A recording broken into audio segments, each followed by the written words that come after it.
Straight to the point. Di madag impeachment, di ay kaso sandigang bayan. Straight to the point. Ato ni hatagag pagtagad mga higala. Sa atong pagbanuban usab nining atong tulumanon ug inyong tulumanon.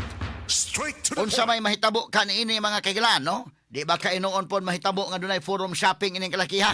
Kaya di apay impeachment, di apay kaso sa ombudsman or ilan ning gi-reserve nga kung dili madang impeachment by February. Kay dunay uban mahigala nga mga congressmen nga magduha-duha og pirma na. Ang uban mga higala mo pirma gihapon kay dunay mga congressmen nga dunay po'y mga anomalya. Mapugos gyud kay pirma otherwise ikaw may gukuron. Straight to the point.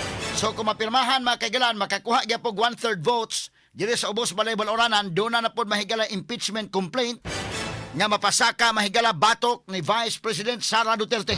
Straight to the point. O di mada mahigala impeachment, di apoy kaso nga ipasaka mahigala sa ombudsman ngadto na sa sandigang bayan.